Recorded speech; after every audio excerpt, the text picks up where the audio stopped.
Commander Jake Harrison stood at the window of the diplomatic shuttle and watched the alien world grow larger beneath him. Zephyra Prime was unlike anything he had ever seen. The planet glowed with a soft blue light that seemed to come from within the ground itself. Massive crystal towers stretched toward the sky like frozen lightning. Flying vehicles moved between the towers in perfect patterns that reminded Jake of schools of fish swimming through water. Jake had been chosen to lead humanity's first diplomatic mission to the Zephyrian Empire. It was a huge honor, but also a heavy responsibility.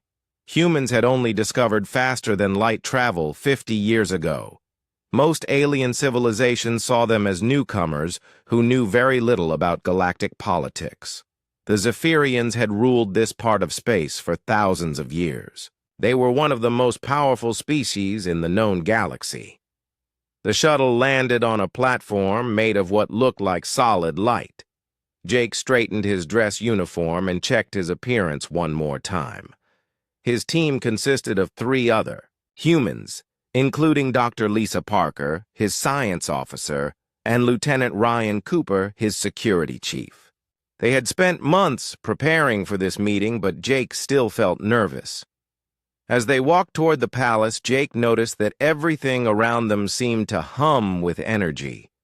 The very air felt different here. It was thicker somehow and filled with tiny sparkles of light that danced around them. The Zephyrian guards who escorted them were tall and graceful, with skin that looked like it was made of blue crystal. They moved without making any sound at all. The throne room was enormous. The ceiling was so high that Jake could barely see it. Columns of pure crystal rose from the floor and disappeared into the darkness above. Hundreds of aliens from different species filled the room. Jake recognized some of them from his briefings, but many were completely unknown to him. All of them turned to stare at the humans as they entered. At the far end of the room sat the Zephyrian Emperor on a throne that seemed to be carved from a single massive diamond. He was ancient even by alien standards, and his crystal skin had turned almost white with age. But it was the figure standing beside the throne that made Jake stop breathing. Princess Lyrale was the most beautiful being Jake had ever seen. Her skin was the color of pale blue crystal and seemed to glow from within. Her hair was silver and moved like liquid metal even though there was no wind in the room. Her eyes were large and the color of deep space. She wore robes that looked like they were made of starlight itself. The Emperor began to speak in the formal words of greeting, but Jake barely heard him. He found himself staring at the princess. There was something about her that seemed familiar. He had never been to this world before and had never met any Zephyrians, but looking at her felt like looking at someone he had known his whole life. The princess was staring back at him with an expression of shock on her face. Her eyes were wide and her mouth was slightly open. She looked like she had seen a ghost. As the Emperor continued his speech, the princess took a step forward, then another. She moved as if she was walking in a dream. The formal ceremony continued around them, but neither Jake nor the princess seemed to notice. They were completely focused on each other. The other diplomats began to whisper among themselves. Even the Emperor stopped speaking and looked between Jake and his daughter with confusion. Finally, the princess spoke. Her voice was soft and musical, but everyone in the huge room could hear her clearly. The words she said made no sense to anyone present, including Jake himself. "You know me, don't you, human?" she whispered. Jake felt his heart racing. He did know her somehow, but that was impossible. He had never left human space before this mission. He had certainly never met an alien princess. Yet when he looked at her face, he felt like he was looking at someone he had loved and lost long ago. "I'm sorry, Your Highness," Jake said, trying to keep his voice steady. I think there might be some mistake. We've never met before." The princess shook her head slowly. "No mistake," she said. "I know your face. I know your voice. I know you." She turned to her father, the Emperor. "Father, I need to speak with this human alone." The Emperor looked troubled. "Daughter, this is highly irregular. We are in the middle of formal ceremonies." "Please, Father," the princess said. "This is important. More important than ceremonies." The Emperor studied his daughter's face for a long moment. Then he nodded. "Very well. Clear the throne room," he commanded. "The princess will speak with the human delegation privately." The hundreds of aliens began to file out of the room. Jake's team looked at him with confusion, but he gestured for them to stay. Within minutes, the vast throne room was empty, except for Jake, his 3 team members, and the princess. Princess Lyrelay walked down from the throne platform. With each step she took, Jake felt the strange sense of recognition growing stronger. When she reached him, she stopped just an arm's length away. Up close, he could see that her crystal skin was not solid, but had depth to it, like looking into clear water. "Follow me," she said simply. She led them through corridors that Jake was sure had not been there moments before. The walls seemed to shift and change as they walked.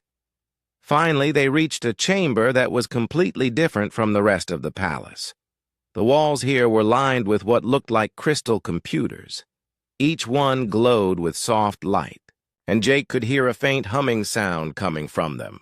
"These are our memory banks," the princess explained. "My people record everything in crystal storage.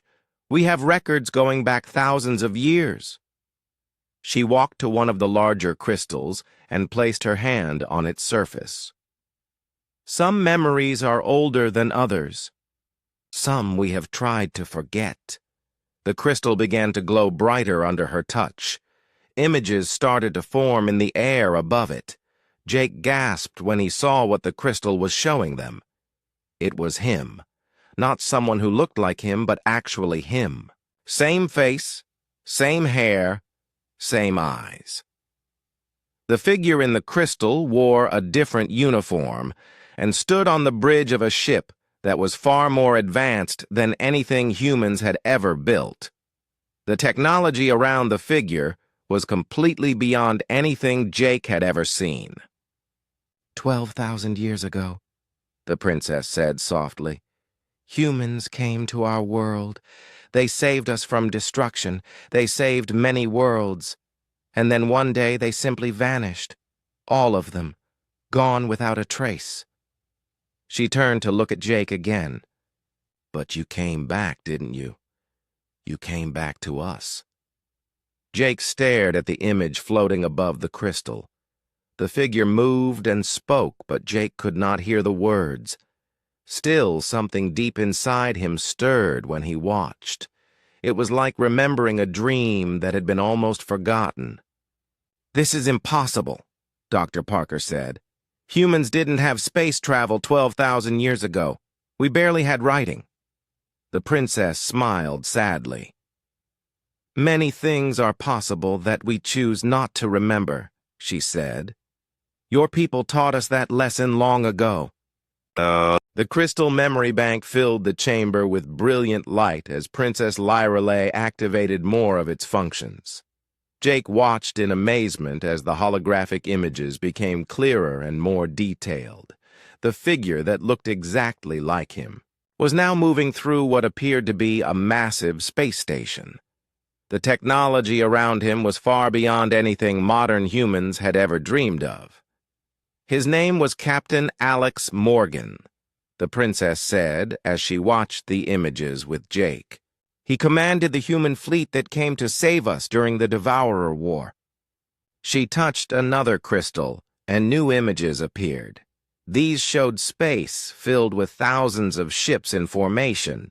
The ships were sleek and beautiful with designs that seemed to blend art and engineering perfectly. Jake could hardly believe what he was seeing. The human ships were clearly more advanced than even the current Zephyrian vessels. They moved through space with an elegance that suggested technology far beyond simple engines and fuel. Some of them seemed to bend space around themselves, while others appeared to phase in and out of reality. The Devourers were machines, Princess Lyrelay continued, ancient machines that consumed everything in their path. They turned entire star systems into raw materials for building more of themselves. Nothing could stop them. They had already destroyed dozens of civilizations when they reached our space. The crystal showed new images of the enemy.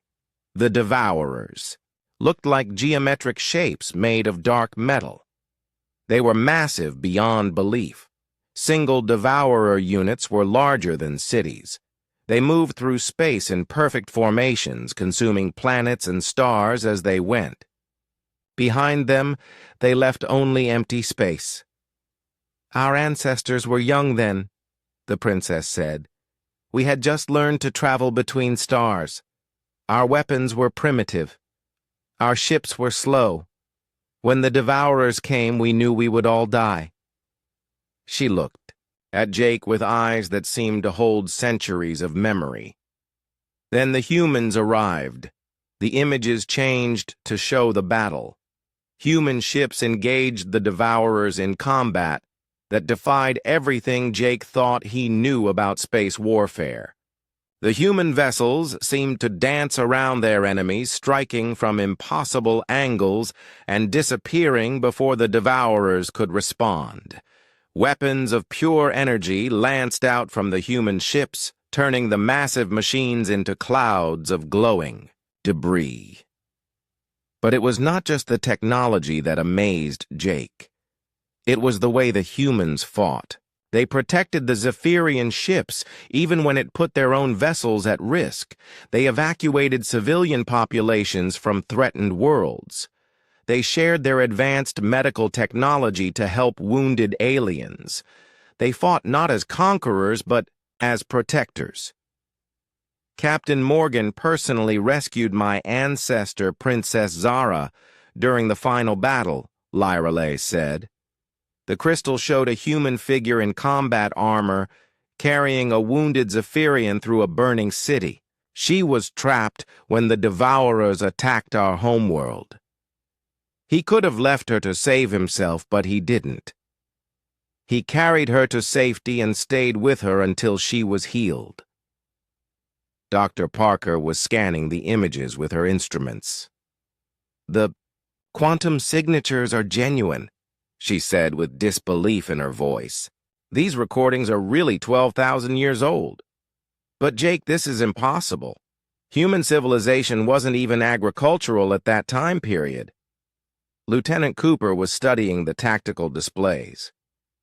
"Look at those ship designs," he said. "The engineering principles are completely unknown. It's like they understood physics in ways we still don't." Jake found himself drawn to the image of Captain Morgan. The resemblance was not just superficial. Everything about the ancient human was identical to Jake, from his height and build to the way he moved and gestured. It was like looking into a mirror that reflected the past instead of the present. "After the war, the humans didn't leave," Princess Lyrelay said. "They stayed to help us rebuild. They taught us new technologies. They showed us how to heal our damaged worlds. They helped us form alliances with other species they had saved. For 3,000 years, humans were the guardians of this part of the galaxy." More images flowed from the crystal. Jake saw human teachers working with alien students, human engineers helping to build the crystal cities he had seen from orbit, human diplomats mediating disputes between different species. Always they seemed to be helping others rather than helping themselves. "Your people created something called the Terran Guardianship," the princess explained. "It wasn't an empire in the way most species understand empires. The humans didn't rule over us. They protected us. They guided us. They helped us become the civilization we are today. Jake felt something stirring deep in his mind as he watched the images. Memories that couldn't be his own began to surface. He remembered walking through the crystal gardens of Zephyra Prime. He remembered the faces of alien friends and allies. He remembered the weight of responsibility that came with protecting younger species. What happened to them? Dr. Parker asked. Where did they go? The princess touched a different crystal and the images changed. Now they showed chaos and panic. Human ships were departing from worlds throughout the galaxy.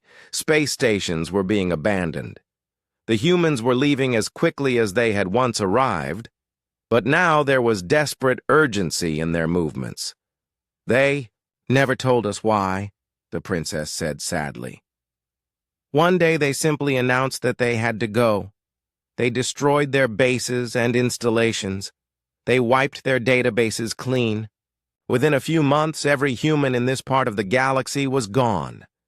It was as if they had never existed at all. The final images showed empty space where human colonies had once thrived. Alien species stood on their worlds, looking up at the stars and wondering where their protectors had gone. Many of the civilizations that humans had helped began to decline without their guidance. We searched for them for centuries, Princess Lyralai said. We sent exploration fleets to every star system we could reach. We found traces of human presence, but never any humans themselves. Some species believed they had simply decided to move on to other parts of the galaxy. Others thought they had transcended physical existence altogether.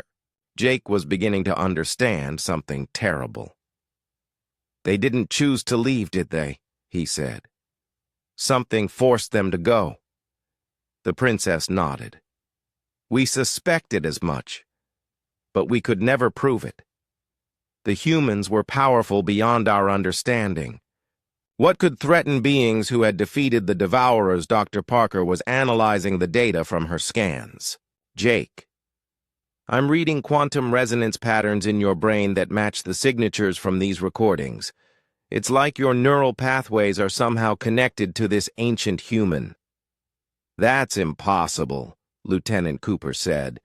People don't reincarnate with identical DNA. Maybe they don't reincarnate, Jake said slowly. Maybe they just come back when they're needed. Princess Lyralai turned to stare at him. You remember, don't you? She whispered. You remember being here before? Jake closed his eyes and let the strange memories flow through his mind. He saw himself standing on the bridge of an ancient human ship. He remembered making the terrible decision to abandon the civilizations he had sworn to protect. He remembered the pain of knowing that leaving was the only way to save them. There was something else, he said, opening his eyes. Something worse than the Devourers. Something that even the humans couldn't fight directly. The princess activated one more crystal. This one showed images that were different from all the others. They were blurry and distorted as if the recording itself was, trying to forget what it had captured. Jake could see shapes moving in the darkness between stars, but they seemed to slip away from his vision whenever he tried to focus on them. The silence, Princess Lyralai whispered. The humans warned us about the silence before they left. They said it was coming, and that when it arrived, we must not try to remember them. We must not try to contact them. We must pretend they had never existed. What is the silence? Dr. Parker asked. We don't know, the princess admitted. The humans destroyed almost all records of it before they departed. They said that even knowing about it was dangerous. But Jake, she turned to face him again. If you really are Captain Morgan returned, then you must remember.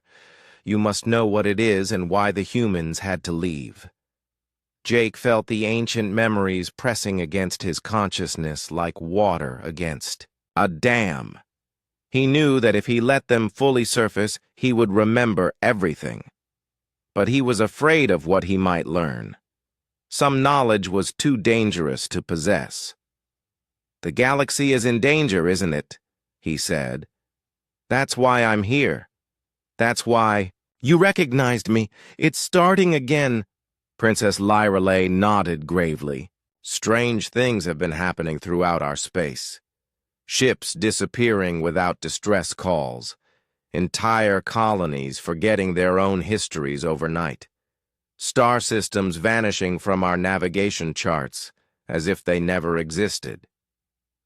The silence is awakening," Jake said as the terrible knowledge finally broke through. "And we're the only ones who can stop it." Princess Lyrelay led Jake and his team deeper into the Zephyrian archives. The corridors they walked through now were older than the rest of the palace. The crystal walls had a different quality to them, as if they had been grown rather than built. Strange symbols glowed faintly in the surfaces, and Jake found he could almost understand their meaning. "These are the restricted archives," the princess explained as they walked. "Only the royal family and our highest scholars are allowed here. The knowledge stored in these crystals is dangerous. My people have kept it hidden for 12,000 years, waiting for the day when humans would return." They entered a chamber that was vast beyond imagination. The ceiling disappeared into darkness. Above them, and crystal storage units stretched away in all directions like a forest of glowing trees. Each crystal hummed with its own unique frequency, creating a harmony that seemed to resonate in Jake's bones. "Everything is here," Princess Lyrelay said. "Every conversation our ancestors had with the humans, every piece of technology they shared with us, every warning they gave us before they left." She walked to a massive crystal formation in the center of the chamber, including the truth about why they had to go. Dr. Parker was amazed by the scale of the archive. "How much information is stored here?" she asked. "The memories of an entire civilization," the princess replied, "plus the histories of dozens of other species that the humans protected. We became the keepers of galactic memory after they departed." Jake felt drawn to the central crystal. When he placed his hand on its surface, images immediately began to flow into his mind. But these were not the pleasant memories of human protection and guidance.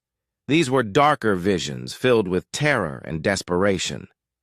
He saw Captain Morgan standing in a command center surrounded by other humans.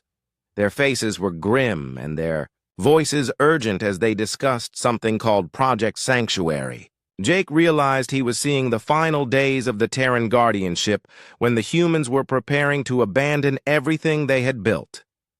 "The silence isn't just an enemy," Jake said as the memories flowed through him.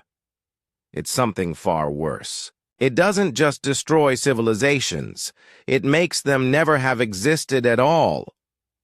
Lieutenant Cooper looked confused. "What does that mean exactly?" Princess Lyrelay activated another crystal and showed them images that made Jake's blood run cold. They were looking at star charts from 12,000 years ago. Entire sectors of space were marked with symbols that Jake somehow knew meant consumed by silence. But when the princess showed them current star charts, those same sectors appeared to be empty space. Not destroyed, not abandoned. Simply empty, as if nothing had ever been there. "The silence consumes consciousness itself," the princess explained. "When it destroys a civilization, that species doesn't just die. They are erased from existence completely. No one remembers them. No records of them survive. It's as if they never lived at all." Dr. Parker was studying the data with growing horror.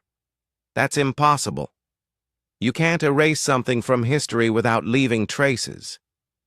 "You can if you control." The quantum foundations of reality itself, Jake said as more memories surfaced. The silence exists outside normal space and time. When it consumes a species, it removes them from the timeline entirely. Only beings with specific neural patterns can retain memories of what was erased. Humans have those neural patterns, Princess Lyreley said. That's why your people were able to fight the silence. They were the only species that could remember what it had destroyed, and therefore the only ones who could resist it. Jake saw more visions from the ancient past. Human fleets engaged in desperate battles against enemies that could barely be perceived. The silence entities looked like tears in space itself. They moved through dimensions that normal matter couldn't access. Conventional weapons passed right through them without causing any damage. How did the humans fight something like that? Lieutenant Cooper asked. They couldn't fight it directly, Jake replied as the memories continued to flow. But they found another way. They discovered that consciousness itself could be used as a weapon against the silence. Human minds working together could create barriers that the silence couldn't cross.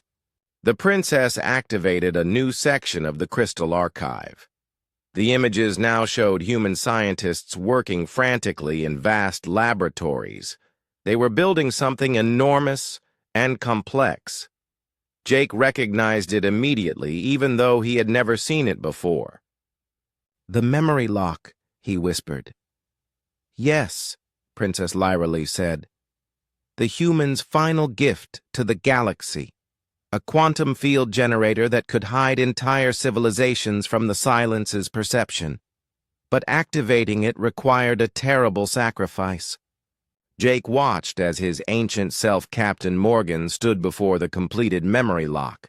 The device was beautiful and terrifying at the same time. It looked like a crystal flower the size of a moon with petals that seemed to exist in multiple dimensions simultaneously. The lock required human consciousness to power it, Jake said, understanding the full horror of what his people had done. But not just any humans. It needed humans who were willing to give up their advanced civilization and forget everything they had learned about the galaxy. "Your people retreated to a single world," the princess continued. "They called it Earth. They activated the memory lock and used their own collective unconscious to maintain the quantum field that hides the rest of us from the silence." Dr. Parker was beginning to understand. That explains the great forgetting in human history. Our ancestors didn't lose their technology. They deliberately gave it up to save everyone else. Jake saw the final moments before the humans activated the lock. Captain Morgan was saying goodbye to Princess Zara, the ancient ancestor of Lyreley. They both knew they would never see each other again. The human was condemning himself and his entire species to millennia of technological regression and isolation. "The lock has been running for 12,000 years, Princess Lyreley said, "powered by human dreams and memories. It's the only thing that has kept the silence from consuming the rest of the galaxy." "But it's failing, isn't it?" Jake said with growing dread. The princess nodded. "The field strength has been decreasing for the past century. Strange phenomena are appearing throughout our space. Ships and colonies are beginning to forget their own existence. The barriers are breaking down." Lieutenant Cooper looked around at the vast archive. "If humans maintain this lock for 12,000 years, why are they just now losing power?" "Because modern humans are different from their ancestors," Jake explained as more memories surfaced. "We've evolved. Our neural patterns have changed. We're losing the specific brain structures that allowed ancient humans to interface with the lock." Dr. Parker was scanning Jake with her instruments again. "But you still have them, don't you? That's why you can access these memories. That's why the princess recognized you." "I'm what humans call a throwback," Jake said. My genetics preserved the ancient neural patterns by pure chance, but I'm probably one of the last. Princess Lyrelei walked to another crystal formation. This one showed current data from throughout the galaxy. Red warning symbols were appearing on star charts as more and more regions reported strange disappearances and memory failures. "The silence is awakening," she said. "After 12,000 years of dormancy, it's beginning to test the barriers again. Soon it will break through completely and resume consuming civilizations." "What can we do?" Dr. Parker asked. "If the memory lock is failing and modern humans can't maintain it, then how do we save the galaxy?" Jake studied the images flowing from the crystals around him. Somewhere in the ancient memories was the answer. His predecessor, Captain Morgan, had left instructions for this exact situation. Jake just had to remember what they were. "There's another option," he said slowly. "The humans built backup systems, hidden facilities throughout the galaxy, where the lock could be recharged and renewed. But activating them requires humans with the original neural patterns." "You mean people like you?" Lieutenant Cooper said. "Not just people like me," Jake replied as the full plan became clear in his mind. "The ancient humans found a way to restore the original patterns in their descendants. But the process is dangerous. Many who attempt it don't survive." Princess Lyrelei was studying Jake's face carefully. "You're thinking about trying it, aren't you?" "I don't have a choice," Jake said. "If I don't try, then the silence will consume everything. Every species in the galaxy will be erased from existence, including humanity." "Where are these facilities?" Dr. Parker asked. Jake accessed more of the ancient memories. Star charts appeared in his mind, showing locations throughout the galaxy. Most of the facilities were hidden in places that other species would never think to look. "The nearest one is on Zephyr's moon," he said. "Captain Morgan built it there as a failsafe in case the Zephyrians ever needed to help restore the lock." Princess Lyrelei smiled sadly. "He always planned for you to come back, didn't he? Even 12,000 years ago, he knew that someday Jake Harrison would stand in this chamber and make the same choice he made." Jake nodded. "The universe has a way of bringing the right people to the right place at the right time, even if it takes 12,000 years to do it." "Then we go to the moon," the princess said firmly. "We attempt to restore your neural patterns and reactivate the memory lock." "We might all die," Jake warned her. The journey to Zephyr's moon took only a few hours in the princess's personal ship, but Jake felt like they were traveling across time itself. As they approached the lunar surface, he could see structures that had been hidden from normal view.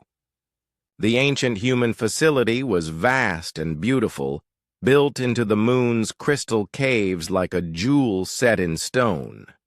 Princess Lyrelei piloted the ship through an opening that appeared in the moon's surface as they drew near. Inside was a landing bay that looked like it had been waiting for them for 12,000 years. The lights came on automatically as they landed, and Jake could hear the hum of power systems activating throughout the facility.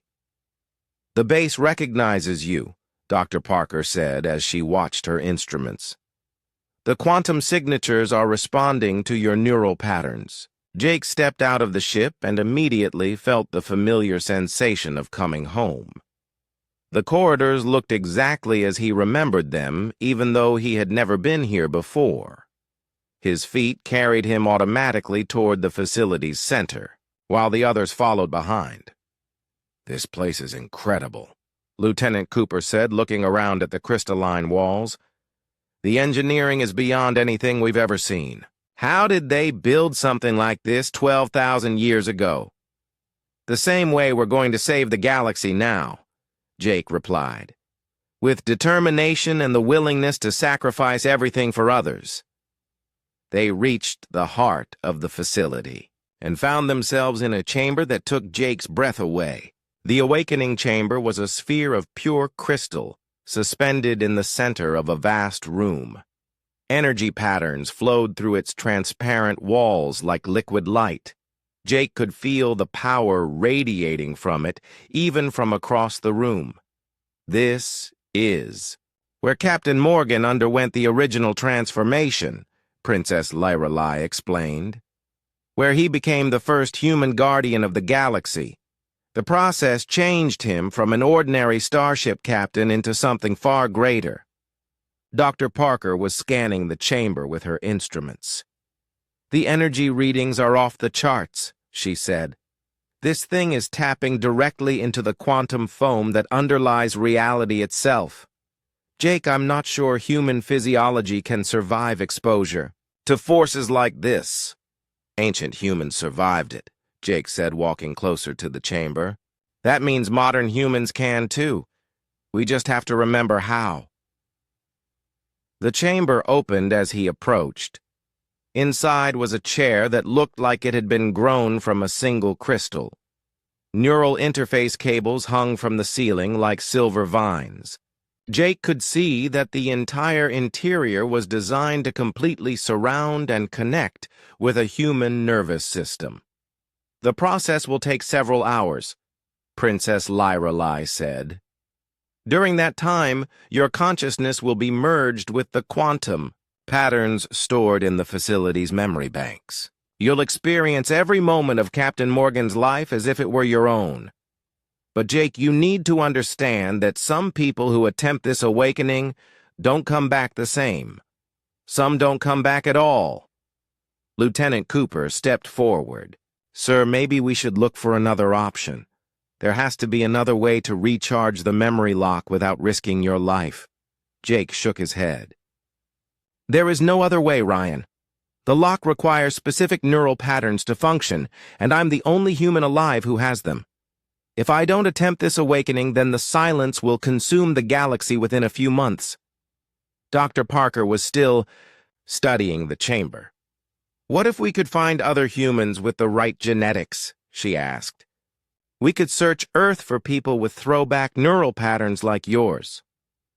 "There isn't time," Jake said. "Besides, even if we found others, they would need to undergo the same awakening process. Someone has to go first.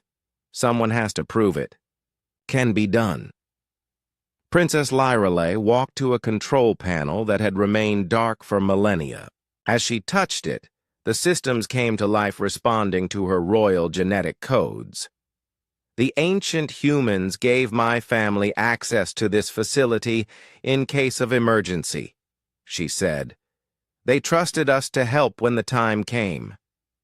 Jake sat down in the crystal chair and felt the neural interfaces automatically adjust to his physiology. The sensation was strange but not unpleasant. It was like being gently embraced by liquid starlight. "Before we begin, there's something you should know," the princess said. "Captain Morgan left a message for whoever would undergo this process. Would you like to hear it?" Jake nodded, and the chamber filled with the sound of his own voice speaking. "From 12,000 years in the past. If you are hearing this message, then the galaxy is once again in danger from the silence.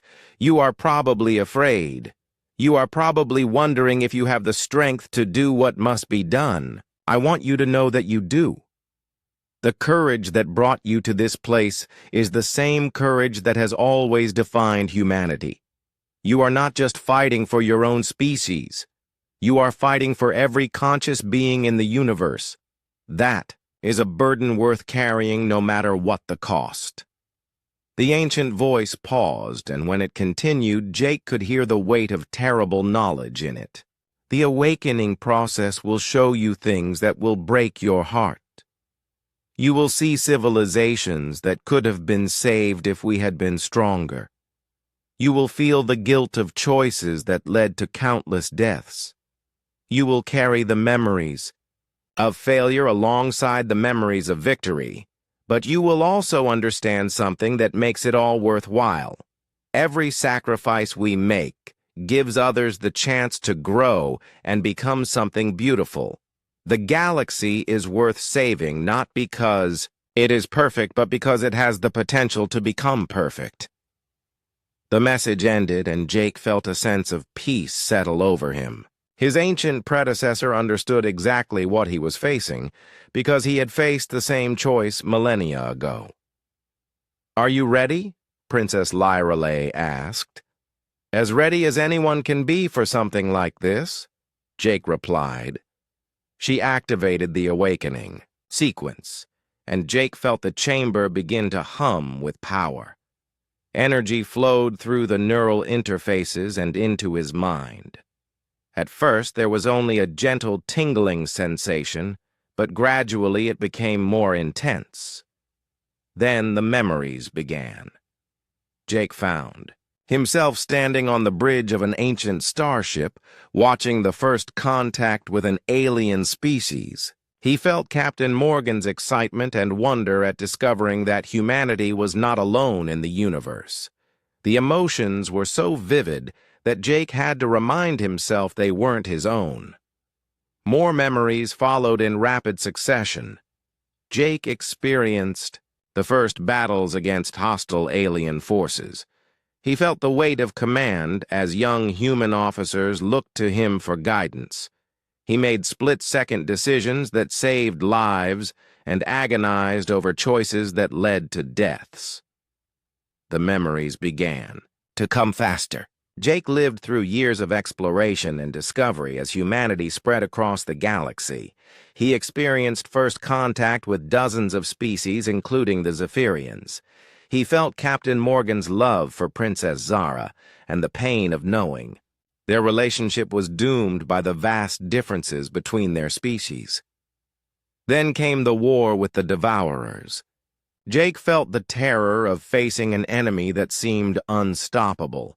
He experienced the desperate battles as human fleets tried to slow the machine advance while civilian populations evacuated. He felt the burden of making tactical decisions that would determine whether entire species lived or died. But worse than the Devourers was what came after.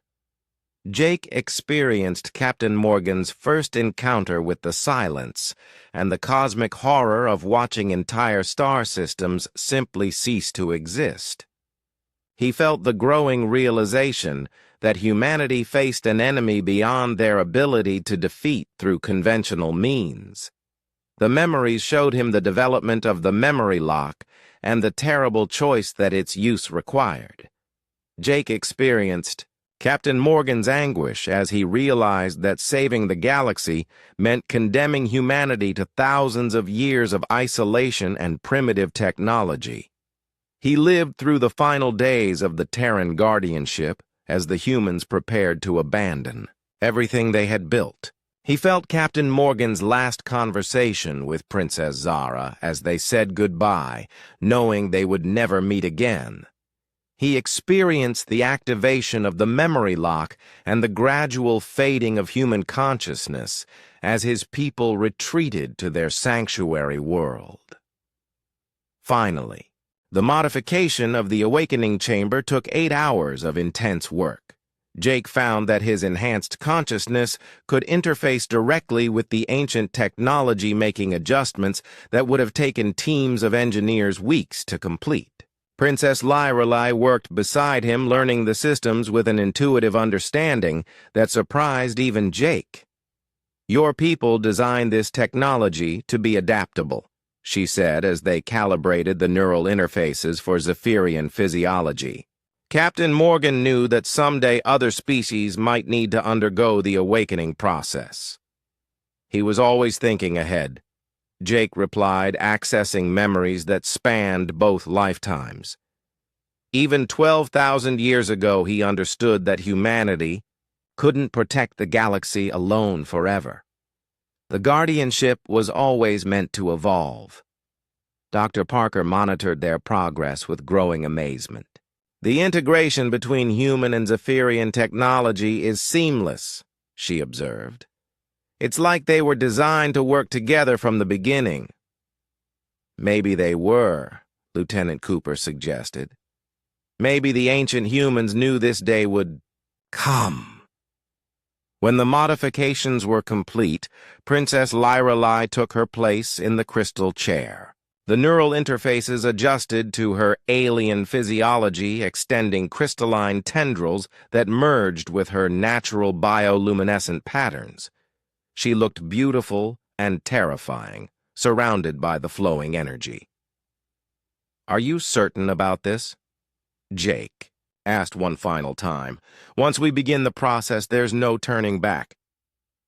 "I've been certain since the moment I recognized you in the throne room," she replied. "This is my destiny, Jake, just as protecting the galaxy is yours." Jake activated the awakening sequence and watched as energy flowed through the modified systems. Princess Lyralei's transformation was different from his own. Where his awakening had been a merging of human memories across time, hers was an expansion of consciousness that connected her to the quantum foundations of reality itself. Her crystal skin began to glow brighter as the process continued. Patterns of light flowed beneath its surface like flowing water.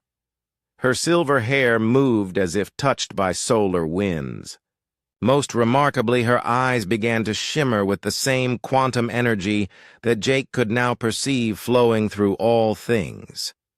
When the awakening was complete, Princess Lyrelei opened her eyes and smiled, but it was not entirely the same smile she had worn before. Now it held depths of knowledge and understanding that spoke of cosmic awareness. "I can see everything," she whispered. "The threads of consciousness that connect every living being, the weak points where the silence is breaking through, the nodes we need to reactivate to save the galaxy." She stood up from the chair, and Jake could see that she moved differently now. There was a grace to her movements that suggested perfect harmony with the forces around her. "How do you feel?" Dr. Parker asked. "Like I've been asleep my entire life and I'm finally awake," Princess Lyrelei replied. "I'm still myself, but I'm also connected to something far greater. I can feel the pain of every species threatened by the silence. I can sense the hope of every world that still believes guardians will come to save them." Jake took her hand and felt the connection between them deepen. They were no longer just allies in a desperate mission. They were partners in the truest sense, bound together by shared purpose and enhanced consciousness. "We need to move quickly," he said, studying the quantum displays that filled the chamber. "The cascade failure is accelerating. We have at most 2 weeks before the memory lock collapses completely." "Then we'd better start recruiting," Princess Lyrelei said. "If we're going to save the galaxy, we'll need volunteers from every major species." They returned to Zephyra Prime, and Princess Lyrelei addressed the Galactic Council. Representatives from dozens of civilizations listened in amazement as she explained humanity's ancient role and the current crisis. Many were skeptical at first, but when Jake demonstrated his enhanced abilities by interfacing directly with their quantum communication systems, doubt turned to awe. "The humans saved us once before," Princess Lyrelei told the assembled delegates. "Now they're asking us to stand with them as equals. Who among you will volunteer to undergo the awakening and become a guardian of galactic consciousness?" The response was overwhelming. Representatives from nearly every species present stepped forward to volunteer. They understood that this was not just about saving their own civilizations. It was about preserving the very concept of consciousness in a universe that contained forces dedicated to erasing it completely. Over the following days, Jake and Princess Lyrelei worked frantically to modify awakening chambers for different alien physiologies. Each species required unique adjustments, but Jake's enhanced understanding of consciousness allowed him to adapt the process rapidly. The first volunteers underwent their transformations. A Vraxian engineer named Zeth emerged from his awakening, with the ability to perceive technology as living entities. A Corvani diplomat called Vera gained empathic connections that spanned entire star systems. A massive Thulon warrior, known as Graham, developed quantum strength that allowed him to manipulate matter at the molecular level. Not all of the volunteers survived. The awakening process claimed nearly 30% of those who attempted it. Each death was a tragedy, but the survivors understood that the alternative was the extinction of all consciousness in the galaxy. As more Guardians awakened, they spread throughout known space to reactivate dormant memory-locked nodes. Each success strengthened the overall field, but also revealed how extensive the damage had become. The silence had been more active than anyone realized.